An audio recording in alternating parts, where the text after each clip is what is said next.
from and prosperity in today's live. I'm excited to share that. And the summer shirt. The summer shirt. Okay. I'm excited about this shirt, yeah. This shirt is not yet a reality. It is a prophecy. Yes, I'm excited. So it's been a while since I actually shared my story with you. And I thought it would be fitting seeing I have a lot of new followers on my platform. So we're live on Instagram. Yeah. We're also live on YouTube and on Facebook. So if you see me switching from screen to screen, it's simply because I am on different platforms. Let me just double check something because I think, oh my gosh. Oh, shucks. Uh, mm, mm, mm, mm, mm. All right, I think we're good now. Hold on. All right. All right, I think we're online. All right, so we have a few people joining. Hi. Let's see. I can't wait. I need to be able to see my. Oh, sure. I can't see my Instagram screen as much as I want. So let me just pull this over somewhere. Okay, fabulous. That's better. All right, so hi, Pursuing Youth, JA, Living My Purpose. Welcome. We have a few people joining us online. Happy to have you. So this evening is all about sharing a little bit of my journey from poverty to purpose, prosperity. And I'm excited to share that with you. I thought about, sharing it since this is a new year, for one. And two, we have quite a few new people on my platforms, on my email, social media. So I'm sharing that journey with you in the hopes of inspiring you to as well. Hi, Tishana. Hi, the Multi-Figure Wives Club. Welcome. So, where should I start? Oh my goodness, this is a long story. If I'm not able to finish it in 20 minutes, I'll promise you I'll give you a part 2. So, let's start from as early as home. I am Jamaican. As you can see, I'm repping my country. I am Jamaican. I was born and raised in Jamaica.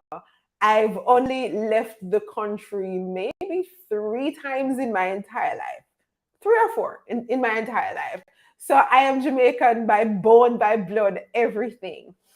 And where I grew up in Jamaica was not the wealthiest. I grew up in a small community in rural St. Anne. And it's not that rural, to be honest. We're like 10 minutes drive from the North Coast.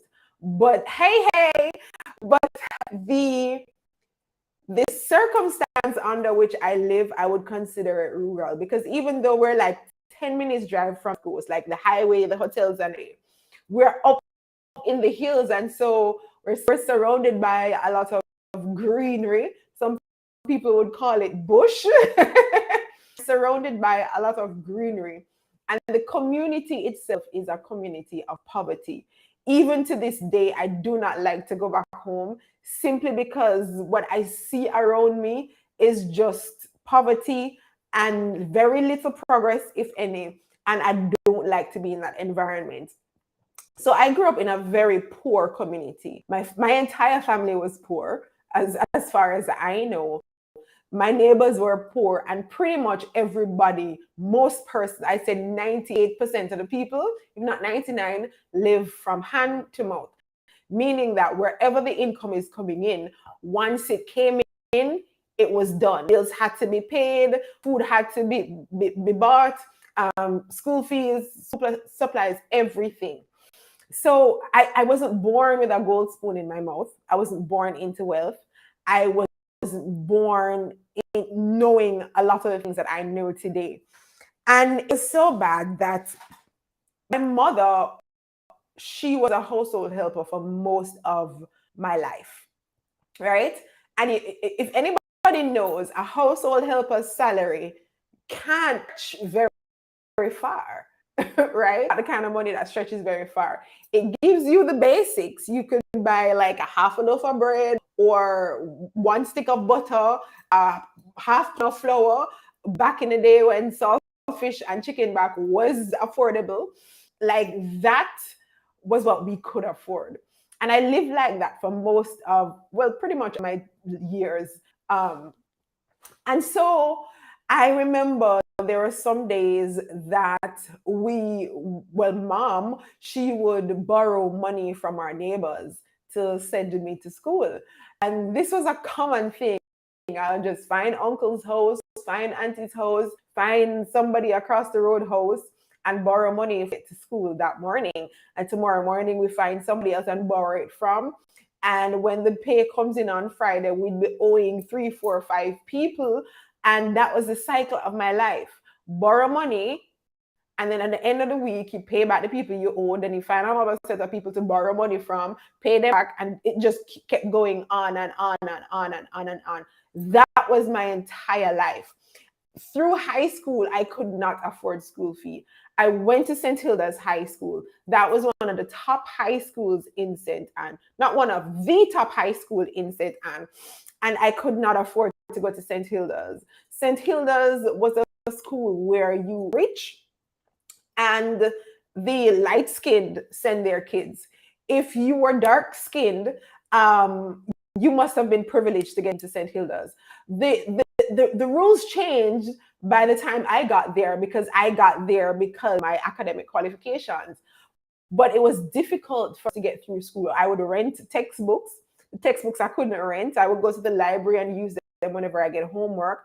Like I said, I could not afford school fee. How mommy paid school fee every term, I don't know. I cannot tell you. And I even ended up the school bus, and I ended up on the school bus out of a favor. Like, it was so bad that I could not afford bus fare to go to school every morning. So it turns out that my aunt was a friend of one of the teachers at St. Hilda's, and she petitioned for me. And so I was able to travel on the school bus to and from for free because of the good name that my aunt had. And so that's how I got to school most days. I would walk from home to the main road to get to the school bus was a 10-minute drive. So imagine the walk. The walk was longer. So the walk was probably maybe like half an hour or so, but to be honest, I wasn't checking simply because walking was common in those days. So it was a lot of school children just walking to the main road in the morning. And so that was something common. We just had fun on our way down, and we had fun on our way back. So I'd walk like a 30-40-minute walk maybe from home to get to the highway just to catch the school bus for 7:30 in the morning. And then I would take the school bus, get to school in the morning, make sure I catch the school bus in the afternoon, because if the school bus misses me, I don't know how I'm gonna get home. I don't have any money. And so I traveled on the school bus for maybe about 4 out of the 5 years that I was there, because one time the school bus met in an accident, and I think we were out of commission for a whole year. I was in my final year in fifth form, so things were looking a little bit better, not so much, but a little bit better. So that was my state growing up in poverty. Going through high school, there are many days I did not have food. Unfortunately for me, we had no PATH program back in the day, so I couldn't even say, okay, I'd get food at school. There are many days all I could afford was patty and a bag juice, and that was lunch for the entire week, for the entire month. And I remember when we were picking, when it was coming down to fifth form, graduate time, preparing for CXCs, mommy had to borrow in order to pay for CXCs. And everybody is there thinking about college, who is going to fly off to foreign, who has scholarship to go to this school in Canada or in the US or somewhere in Europe. I had no idea what I was going to do, because, oh my goodness, somebody remind me in the comments what happened to Bulla and Milk. Yes! Bulla and Milk. Yes, I forgot about that. Thanks for the reminder. Bula and milk was a part of the lunch menu. Yes, yes, yes. And it was nice too. And because I had links, I would get to carry home sometimes too. And trust me, there are many days that was all I had to eat. So I was grateful for that. And so going back to the high school now, yes, we're manifesting that abundant life, Melissa. Yes, yes. So going back to the high school now, getting ready to leave high school, fifth form, came out with 6 subjects, CSEC passes, and we're trying to figure out, what am I going to do with the rest of my life? I knew I couldn't afford college, and I just settled in my mind that I was going to go to Hart. And Hart is a vocational training institution here in Jamaica. My mother looked at me point blank and said, no child of mine is going to Hart. Like, there was a stigma around Hart at the time. Apparently, the people who weren't that academically inclined went to Hart. I never saw it that way, but my mom was adamant, you are not going to Hart. And I had fallen in love with food and nutrition during my senior years in high school. And so wanted to go to Hart to study food and beverage management. And and so mommy decided that no Hart for you there, not under my roof. But I'm thinking, we don't have any money. Where else am I going to go? UTech? UWI? That was completely off the list for me. And she decided I'm not going to Hart. So we started applying to colleges and we settled down on NCU. This is Northern Caribbean University. Now, Northern Caribbean University, of all the colleges, was the most expensive of them all. And why I ended up in the most expensive school in Jamaica, I have no idea. But I got accepted to NCU. I was excited.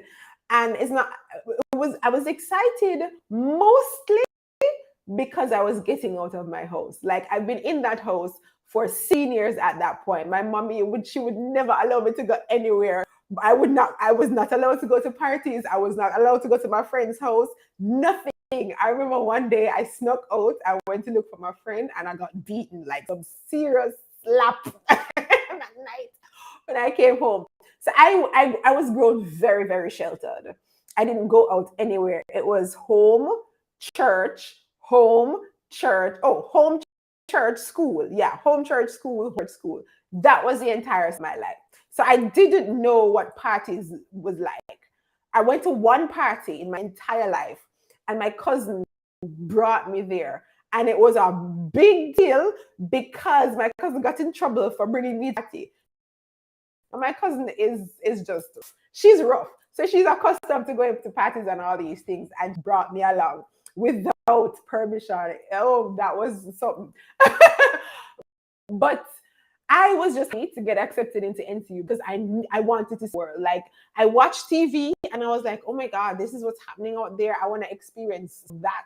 So I got excited about going to college. And I remember going to college for the first time and just felt just a relief because I was meeting new people whose culture was different from mine, who related to people very differently from what I'm accustomed to. I didn't grow up hugging. Like, hugging was not a part of our family. We didn't do it. We don't hug. We were the kind of people who shared affection per se, shared our feelings. I remember quite distinctively watching a movie, and the movie was so funny, but I felt afraid to giggle. Like, I would cover my face and kind of give a very quiet chuckle. Because that's the environment we're used to. Like, affection was not something that was shared in my family. The main fact that we are family, you must understand that we love you. Like, that was the psychology. So I don't have to tell you I love you for you to know I love you. We're family. I'm your mother. I'm your cousin. I'm your auntie. You must know that I love you. So it was not something that was said very common. And so when I went to NCU, saw people just hugging everybody. Hi, how are you doing?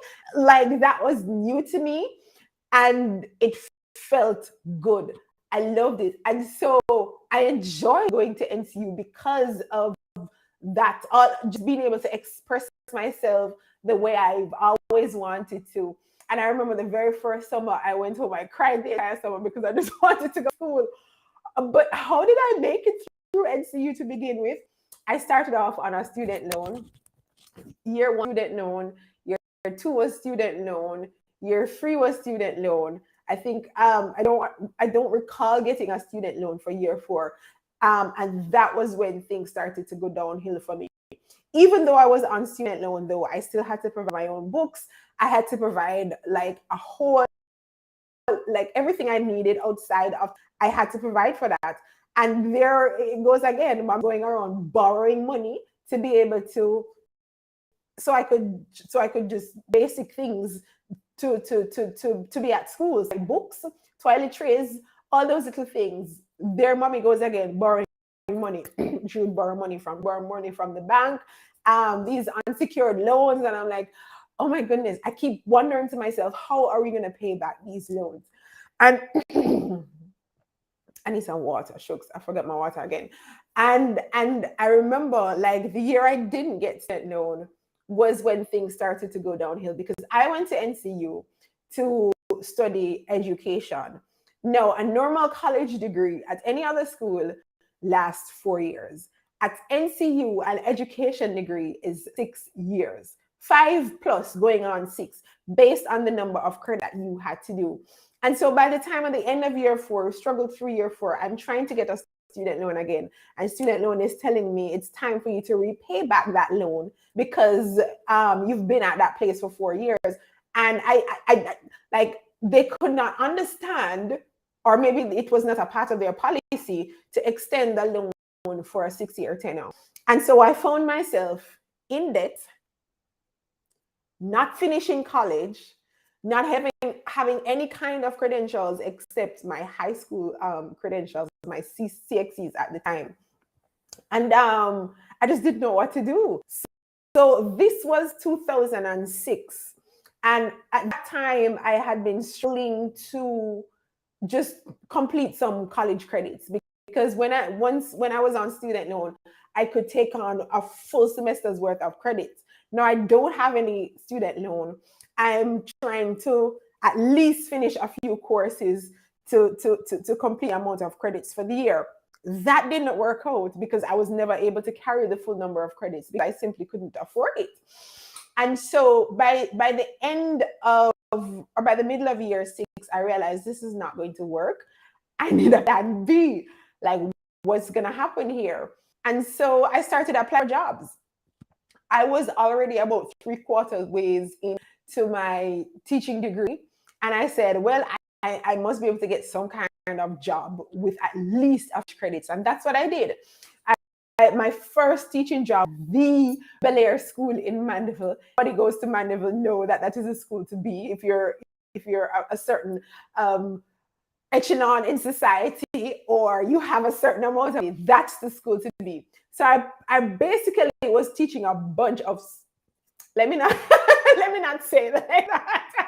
Let me hold it back in. I was teaching a bunch of rich kids, put it that way. And this was an environment that, let's not talk about the environment, but let's say my teacher career started at Bel Air School in Mandeville. And then from Bel Air, I ended up at Mayday High School, which was a completely different environment. Average kids, regular school, rough and rugged. And I love them. I just like, but during my tenure at Mayday High School was when I started to realize that maybe this teaching thing is for me. And this was as far back as 2008. My first semester at Mayday High School, I was sick the entire time. Now, this was me just trying a job to be able to pay for some college credits. So I'm teaching during the day, trying to catch up on night classes at NCU just to get enough credits to be able to graduate. Even if I don't graduate in 6 years, I could have graduated in 10.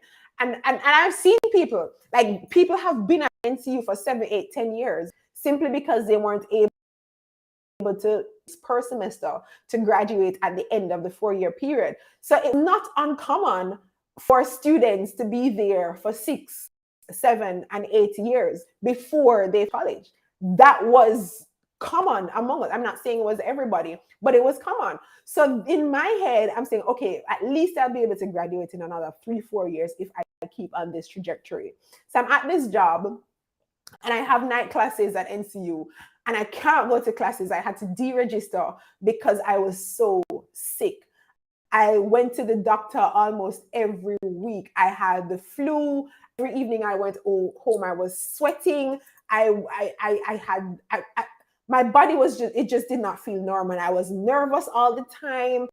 And I remember when I left that job at the end of the school year, everything went away. All of my symptoms, all of the cold sweats that I had at night, all of the shaking and the aching in my body, all of the headaches, sore throat, everything went away at the end of the semester. The doctors couldn't figure out what was wrong with me. Blood test after blood test, after examination after examination, no one knew what was wrong with me. I was never diagnosed. At the end of the semester, when I left that job, and for the entire, it was after a while I realized, wait, I'm not sick anymore. It was at that point it dawned on me, could I have been under stress? Because if anybody knows Mayday High School, Mayday High School is not the school to ramp with.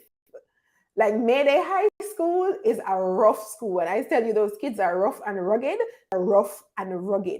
And it takes a really, really strong person to sit in an environment like that and stay healthy. And I realized I was not that strong person. I could not manage it. And so when I left that environment, I've been just moved from Mandeville after I came to Kingston. And then I finally decided that I still wanted to be a teacher, because even though I had not finished NCU at that point, there was something deep down inside of me that I needed to see on earth. Like I knew there was a teacher inside of me. And the truth is, the only form of teaching that I knew was inside of the classroom. And so that was when I was adamant that I needed to finish my teaching degree. There's something about it that I need to have this teaching degree. Little did I know that my teaching would not last for very long after that in the classroom. So I moved from St. Anne to college in Mandeville, and then got married and moved to Kingston and ended up in corporate Jamaica. I think I had the worst job any worker could have ever had. It was a very toxic environment. A boss constantly on you. Like they were looking for the least little thing to fire you. For what reason, I don't know. Like the turnover in my office was extremely high. And interestingly, I was working at a human resource management company. How ironic. Oh my goodness, I see comments popping up here on IG. 10 years to get a degree. Well, yeah. Because at NCU, I don't know what the culture is like now, but at NCU, they will have to take a 3-credit course, a 2-credit course, just carry 10 credit. Like the maximum credits you could carry per semester was 21. The average credits you could carry at the time was 16. So max 21, average 16. And you only get permission to carry 21 credits if your GPA is like 4.0 or almost there. So the bright kids would be able to carry 21 credits if your advisor deemed that you could carry that many credits. But if you could afford 16 credits and you could only pay for 12, they allow you to take 12. They'll allow you to take 9. They'll allow you to take 6. They'll allow you to take 3 for an entire semester. And that's how you end up with people just taking 10 credits this semester, 5 credits next semester, 16 credits the following semester if they can afford it. And so it takes them way more than the 4 years to complete their degree. So that's the situation I found myself in. Because back then, the Adventist Church subsidized the tuition at NCU. I was not a Seventh-day Adventist, so my tuition was not subsidized. I was paying full fees. And that's how you end up with people like me who would be there for 6, 8, 10 years without actually having the degree. Yes, and very much packed with theological courses. That was like half the entire program. But so when I moved to Kingston, I was adamant that I needed to agree because there's something inside of me that said, Julia, you needed to be a teacher. And so I enrolled in St. Joseph's Teachers College, tried to transfer my NCU credits. They could not transfer it. And so I wasted a whole lot of money from NCU days, a whole time just packing on credits that I could not take anywhere. I ended up having to start my teaching program from scratch. Woo! So another 4 years to do my diploma. At the time, I was the last batch of students who and graduated valedictorian for that program, and then 2 more years to do my degree. Now, all of this was part-time. If I was going to school full-time, I would have been done in 3 years. But because I was also working full-time, going to school at nights to finally get my teaching degree, this was taking a lot longer than it should. And so there are a bunch of colleagues now, like we're in this WhatsApp group together. We literally went through the entire diploma bachelor's degree program together, a whole batch of us. And so today we're like really close because we spent 6 years of our lives every night. From classes would begin at 4:30 to 8:30 every night for 6 whole years. We were together in the same groups doing the assignments and so on. And the first year I went to St. Joseph's, I didn't have any money to go to. I actually borrowed a loan from the credit union. Even though I was working, I was getting a measly salary because of the fact that I had no credentials. It was an entry-level position, and so I wasn't getting much. My husband has just graduated from college, so he was working for the government, again at an entry-level position. We really couldn't afford anything. We lived for 2.5 years in his dorm room. And if I tell you how small that dorm room is, you would not believe me. We were sleeping on a single bed. A single bed. So you know what a single bed is? It's literally a college bed. It can hold one person on it, right? And there was enough space. So there was a single bed on the ground. There was enough space for us to walk next to the bed if we turn sideways. Just imagine, that's the width. So there was the bed, square walking space, and a small dresser against the wall. That was the width of the apartment. The length of the apartment was the length of the bed plus a small table. That was it. So there was a bed, a small dresser to the side of the bed, and the table in front of the bed. And that small table in front of the bed was where we would put that one or two. It was a 1 burner stove. 2 burner stove. It was 2 burner stove. And we would hang our clothes above the stove. And anything else that we had, we just tucked it under the bed. And that was pretty much how we lived for 2 first years of our marriage. Our bathroom in another area, it was not that big. If I was standing sideways, it would be, let's say, 3 of me,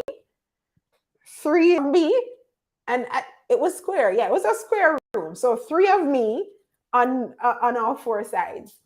And that was the length and width of the bathroom. And that's pretty much how we lived for the first 2 years of our marriage before we moved to another place. That's a whole nother story. This is gonna need a part 2, y'all. So all right, so part 2 next week is going to the journey of from the moment I got married to the point of where I am today. So I gave you the backstory of how I grew up, my high school journey, and my college journey, my early days of being in the classroom and transitioning into married life into a new city. And I'm gonna be honest with you, there's a lot in the story that I haven't told you. I'm just literally giving you the basics so you can get an understanding of where I am coming from. But there's so much in the story that I haven't mentioned. I haven't mentioned any of the emotional, the physical, the sexual abuse throughout my high school years. I haven't mentioned any of the police visits, the hospital visits, the oh my God, training order. Oh, we're going to need a whole movie. Like we need a whole movie to tell the entire story. But there's so much more. There's so much more to it. So like, wow, it's a lot. It's a lot, guys. So maybe I'll just break it up into bits and pieces. One of these days, I'll tell you about the whole restraining order story, about these marks, the marks I have on my leg, but I have some permanent marks that are on my legs from just abuse, and having to send my father to the police station, to jail, and all kind of things. My attempted murder, and wait, hold on. The more I think about it, is the more like, wow, I've been through a lot, guys. I've been through a lot to be able to sit here and share this with you. Just know that when you see this smile, it is genuine, because I am genuinely happy to have come out of a lot of things. And if I probably need to write a book, to be honest. Crystal Day, where are you? Let's get this thing going. But yeah, when you see this smile, and when you see me talking about purpose and happiness and peace, I don't know if I could really explain the levels to which I am enjoying my life right now. And when I talk about enjoying, a lot of people think, but Julia Rich, it's not about the money, it's not about the wealth. I'm going to be honest with you. As much I'm far better today than I was a few years ago, my happiness comes from just enjoying life, because I've been through it. And to be able to make it through all of that, attempted suicide, attempted murder, abuse of all kinds, poverty, not knowing where my next meal is going to come from, having to rely on my bestie's mommy to get some snack out of her top pan when it comes in on a weekly or fortnightly or monthly basis. Listen to me, man. When I smile today, it is absolute joy. And I'm just grateful that I survived to tell the tale. I'm just grateful that I survived to tell the tale. So yeah. So we'll pick up on part 2 next week. I'm going to be sharing with you. Somebody say, yes, a book. Yeah, we'll pick up on part 2, and I'll share with you bits and pieces of how my husband and I built the life that we now have. The life that is the complete opposite of what I'm accustomed to growing up, and the life I continue to build on as embracing the passing day. So when you see me smiling, just let me smile. Let me show my teeth. Let me grin, because I've earned it. I've earned every single inch of this. You understand? I've earned it. Believe me, I've earned it. Let me see any comments, any questions. While I'm looking at those, though, just remember that enrollment for Position for Purpose is open right now. You can go to juliaobarnes.com/P4P in order to learn more and enroll. So I'm putting that up on the screen for those. Where did it go? Come back here to me. What did I do? I'm going to have to type it again. juliaobarnes.com/P4P. Where is it? Oh, there it is. I'm trying to find it. Should I write a book? The Multi-Figure Wives Club said I should write a book. She says I should write a book. Should I write a book? Somebody tag Crystal on the replay, though. Somebody tag Crystal. Purpose One saying, I hope to catch the course the next time. Listen, the course is going to be there. The course is going to be there. I can't promise you that it's going to be the same price, but it's going to be there. Yes, a book. Yes, you are a success story. Listen, there are so many things that, and this is what I think this kind of I see a lot. Let me just put it this way. I see a lot of people just putting themselves out there on social, bragging about what they have, boasting about what they have. And like I look at my life today and I'm like, Julia, you have so much to brag and boast about. But like I can't because there's something that's pulling me away from showing off what I have. And I have no intentions of giving you guys a house tour or all the things that have happened to me over the past years. I don't intend to do it because of privacy reasons, but and some people just stay some kind of way. But I have a lot, just let's just say I have a lot to give thanks for. I have a lot that I didn't have 10 years ago. And the journey continues. The journey continues. We'll talk more about it next week. Like I said, we'll continue in part two. I see how long this series goes. I don't know. Part two of how we and I were able to take ourselves because we were both poor. We're both poor, poverty-stricken kids getting married. Idea what we're getting into, but we were of the same mind. We were of the same mind, and I think that's one of the major things that has kept us together for 14 years. Shucks, hold on. We reached 14 already. Jeez and peace, 2008 to 2020. I 14 years married this year. I can't believe it. Hold on, I'm gonna go kiss up my husband. Anyway, so I'll see you next week, guys. I'll see you next week. I'll see you next week. We'll continue the story. We'll continue. Let's see how that goes. All the best to you, and I hope this inspires you deeply. And I also hope to see you inside of Position for Purpose. So click the link in my bio for you guys on Instagram. If you're on those of you on YouTube, Facebook, the link will be there in the description as well. And I'll come back next and share the rest of the story with you.